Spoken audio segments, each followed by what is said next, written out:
بسم اللہ الرحمن الرحیم۔ السلام علیکم ورحمۃ اللہ وبرکاتہ۔ جی محترم دوستو، کیسے ہیں آپ؟ امید ہے خیر و عافیت سے ہوں گے، خوش خرم ہوں گے۔ محترم دوستو، تورک پہ ہماری بات جاری تھی۔ پہلے 2 سیشنز ہم اس پہ کر چکے ہیں، ان کے اندر ہم مختلف عنوانات پہ بات کر چکے ہیں۔ تورک ایک مشکل عنوان ہے، مشکل موضوع ہے گفتگو کرنے کا، اور تھوڑا پیچیدہ بھی ہے کہ اس میں 2-3 مراحل ہوتے ہیں، 2-3 ٹرانزیکشنز کو یہ سمیٹے ہوئے ہوتا ہے۔ تو آپ سے گزارش ہے کہ ان سیشنز کو ایک دفعہ آپ ریوائز کر لیں، ان کو دیکھ لیں، تو بات مزید سمجھنا آگے انشاءاللہ آسان ہوگی۔ تو محترم دوستو، آج ہم تورک کی ایک جو شکل جو بے مؤجل کے نام سے اسلامک بینکوں میں رائج ہے، ہم اس پہ گفتگو کریں گے۔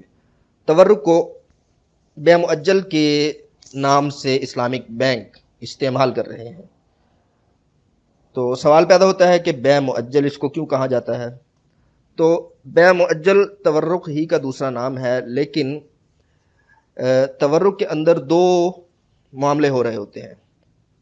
ایک، بینک کلائنٹ کو ادھار چیز فروخت کر رہا ہوتا ہے، اور پھر کلائنٹ آگے وہ چیز نقد بازار میں جا کے فروخت کرتا ہے۔ تو بینک کلائنٹ کو جو ادھار چیز فروخت کرتا ہے، یہ بے مؤجل ہوتی ہے۔ مؤجل یعنی جس میں ثمن کی ادائیگی بعد میں ہو۔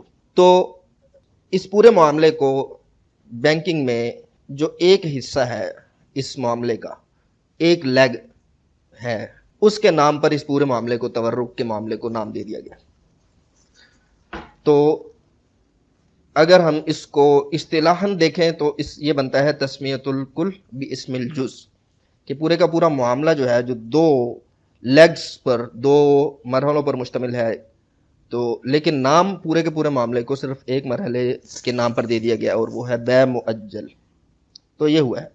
اس میں کیا کرتا ہے؟ اس میں اسلامک بینک بڑے کلائنٹس کو، جو بڑی کمپنیاں ہوتی ہیں یا بینک ہوتے ہیں، ان کو چند روز کے لیے تمویل کی ضرورت پڑ گئی، بڑی نقد رقم کی ضرورت پڑ گئی، جو بعض اوقات اربوں میں ہوتی ہے، لیکن وہ ان کو صرف 1 ہفتے کے لیے، 2 ہفتے کے لیے، اتنے مدت کے لیے درکار ہوتی ہے۔ تو بینک ان کے ساتھ پھر دیگر موڈ آف فائنانس استعمال کرنے کی بجائے تورک کی پروڈکٹ استعمال کرتا ہے۔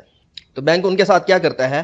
بینک مارکیٹ سے نقد سکوک خریدتا ہے۔ تو سکوک یہاں کیوں خریدتا ہے؟ تورک کے اندر جس چیز کی خرید و فروخت ہوگی، وہ ایسی چیز ہوگی کہ جس کا ریٹ گرے نہ، اور جو آسانی سے آگے فروخت ہو سکے۔ کیونکہ اگر بینک ایسی چیز خرید لے کہ جس کے ریٹ میں بہت زیادہ اتار چڑھاؤ ہو دنوں کے حساب سے، ایک دن اس کا ریٹ کچھ ہوتا ہے، دوسرے دن کچھ ہوتا ہے، یا وہ چیز آسانی سے دوبارہ بکنے والی نہ ہو، تو بینک اس کو خرید کے بیٹھ جائے، جب اس کو بیچنے جائے تو اس کا ریٹ گر جائے، تو بینک کے لیے مشکل کھڑی ہو جائے گی۔ تو تورک بینک ایسے کموڈٹی اور ایسے اثاثے کے بنیاد پر کرتے ہیں کہ جو آسانی سے بازار میں فروخت ہو سکتا ہو، اور اس کے ریٹ میں کمی نہ آتی ہو اتنی جلدی۔ تو اس وجہ سے سکوک کو اختیار کیا جاتا ہے بے مؤجل کے اندر۔ بینک سکوک مارکیٹ سے سکوک خریدتا ہے۔ سکوک یہ اصل میں یہ بانڈز کا متبادل ہے۔ تو بینک مارکیٹ سے سکوک خریدتا ہے، اور آگے وہ کلائنٹ کو ادھار پر بیچ دیتا ہے زیادہ قیمت میں۔ وہ خود نقد خریدے گا تو کم پر خریدے گا، تو آگے کلائنٹ کو جب بیچے گا تو زیادہ پر بیچ دے گا، اور کلائنٹ وہی سکوک آگے نقد کسی اور تھرڈ پارٹی کو بیچ دیتا ہے نقدیت حاصل کرنے کے لیے۔ پھر مزید یہ کہ بینک کلائنٹ سے گارنٹی کے طور پر کسی قسم کے سکوک یا بانڈز وغیرہ بھی رکھواتا ہے، کیونکہ اتنی بڑی اماؤنٹ کی لیکوڈیٹی وہ اس کو پیدا کر کے دے رہا ہوتا ہے، تو ضروری ہے کہ وہ اپنے لیے کوئی گارنٹی کے طور پر بھی کوئی سکوک یا کوئی بانڈ، تو ضروری ہے کہ بینک اپنی سائٹ سیکیور کرے اور گارنٹی کے طور پر کوئی چیز لے۔ تو وہ گارنٹی کے طور پر سکوک بھی ہو سکتے ہیں اور بانڈز وغیرہ بھی ہو سکتے ہیں۔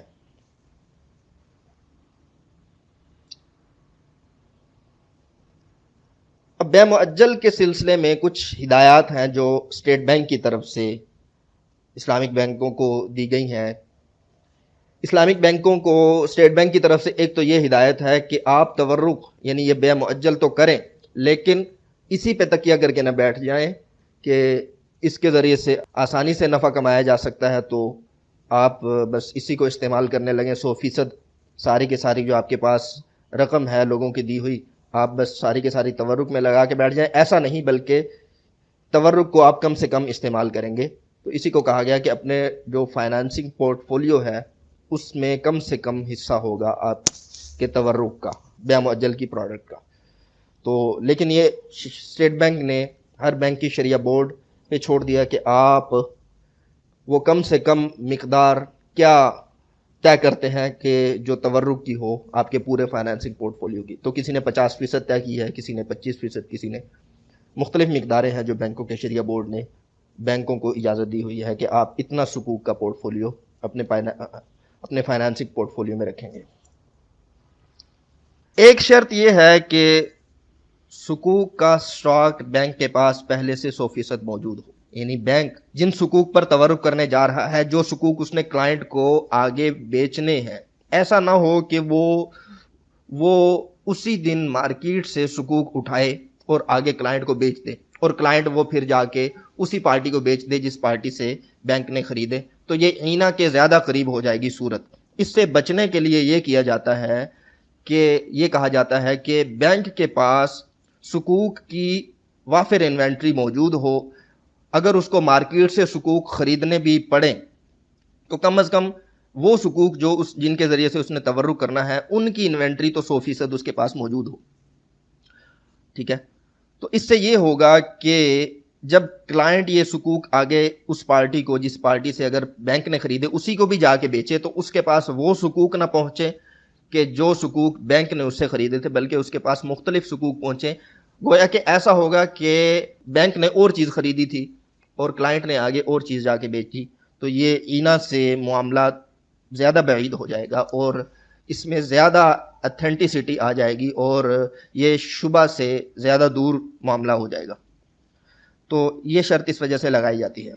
پھر ایک بات یہ بھی بینکوں کو ہدایت کی جاتی ہے کہ بینک نے کلائنٹ کو سکوک بیچے، اب کلائنٹ نے لیکوڈیٹی کے لیے سکوک آگے ایک سکوک مارکیٹ میں فروخت کرنے ہیں، تو وہ جس پارٹی کو سکوک بیچے وہ پارٹی نہ ہو کہ جس سے بینک نے سکوک خریدے، بلکہ وہ مختلف پارٹی ہو، وہ کوئی اور ہو۔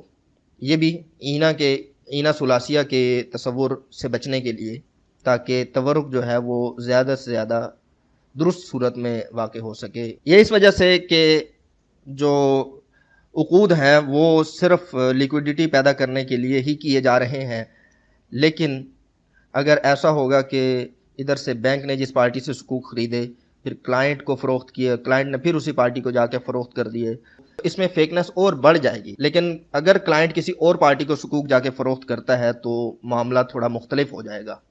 گارنٹی کی صورت میں اگر بینک کلائنٹ سے گارنٹی لیتا ہے تو وہ گارنٹی پہلے تو سب سے بہتر چیز یہ ہے کہ وہ گارنٹی شریعہ کمپلائنٹ ہو، یعنی کہ وہ سکوک ہی کی شکل میں ہو یا کوئی اور ایسی گارنٹی ہو جو درست ہو شرعی حوالے سے۔ اگر کوئی ایسی گارنٹی اس کے پاس کلائنٹ کے پاس موجود نہیں ہے، وہ سودی بانڈز یا کوئی اور دیگر کمرشل پیپرز جن پر سود ملتا ہے ایک مقرر مدت کے بعد، اگر وہ گارنٹی رکھواتا ہے تو پھر یہ کہا جاتا ہے کہ ان کمرشل پیپرز اور سودی بانڈز وغیرہ پر سود ملنے کا جو وقت ہے، یعنی کہ ان کی جو میچورٹی ڈیٹ جسے کہا جاتا ہے، اس کے آنے میں ابھی تاخیر ہو، یعنی اگر وہ 6 ماہ بعد اس کی ڈیٹ ہے تو اور یہ جو بے معجل کا یہ معاملہ ہے یہ 3 ماہ کا ہے تو پھر یہ گارنٹی درست ہوگی۔ لیکن اگر 3 ماہ کا یہ بے معجل کا معاملہ ہے بینک کا اپنے کلائنٹ کے ساتھ اور ان پیپرز پر جو سود ملنے کی تاریخ ہے وہ 3 ماہ سے پہلے آ رہی ہے، تو یہ شریعہ بورڈ کو اطلاع کرنا ضروری ہے اس کے بارے میں، اور شریعہ بورڈ پھر اس کا حل دے گا۔ تو یہ بھی بینکوں کو ہدایت جاری کی جاتی ہے۔ تو یہ وہ باتیں تھیں کہ جو بینکوں کو ان کی رعایت رکھنا ضروری ہوگی بینک بے معجل کرتے ہوئے۔ اس کے بعد ہم تورق کا ماڈل دیکھتے ہیں کہ تورق ڈائیگرامک فارم میں کیسے ہوگا. تو یہاں ہمیں 4 پارٹیز نظر آ رہی ہیں. سب سے پہلے یہ سبز رنگ میں اسلامک فائنینشیل انسٹیٹیوٹ یعنی بینک ہے. تو یہ کاؤنٹر پارٹی اس کا کلائنٹ ہے جس کو لیکویڈیٹی چاہیے. تو اب بینک نے لیکویڈیٹی کریٹ کرنے کے لیے سب سے پہلے تو خود اثاثہ کوئی خریدنا ہے, کوئی کموڈیٹی. تو نمبر 1 پہ آپ کو نظر آ رہا ہے پرچیز کموڈیٹی آن کیش. تو بینک خود نقد کوئی کموڈیٹی خریدے گا یہ ٹریڈر اے سے, ٹھیک ہے, اس کو کیش دے گا اور پھر وہ ٹرانسفر کرے گا کموڈیٹی کی اونرشپ بینک کو. تو بینک پھر یہی کموڈیٹی آگے کاؤنٹر پارٹی جو اس کا کلائنٹ ہے جس کو لیکوڈیٹی چاہیے اس کو فروخت کر دے گا, اور یہ ڈیفرڈ پیمنٹ یعنی بیع مؤجل اس کے ساتھ کرے گا, یعنی ادھار پہ اس کو بیچے گا اور زیادہ میں بیچے گا, اور اس کی اونرشپ کموڈیٹی کی کاؤنٹر پارٹی کو یہ ٹرانسفر کر دے گا. پھر وہی کاؤنٹر پارٹی آگے کسی تھرڈ پارٹی جو ٹریڈر بی ہے اس کو وہ چیز نقد میں بیچ دے گی اور نقدیت حاصل کر لے گی, کیش حاصل کر لے گی, ٹھیک ہے. تو یہ ہے تورق. تو محترم دوستو بات ذرا تورق کی پیچیدہ ہے, امید ہے آپ سمجھ گئے ہوں گے, لیکن اگر بات سمجھ نہ آئی ہو تو آپ سے گزارش ہے کہ تورق کے پچھلے سیشنز کو بھی ایک دفعہ دیکھیں اور اس سیشن کو بھی دوبارہ دیکھیں, تو انشاءاللہ آپ کو بات سمجھ آ جائے گی. تو اجازت دیجیے, السلام علیکم ورحمۃ اللہ وبرکاتہ.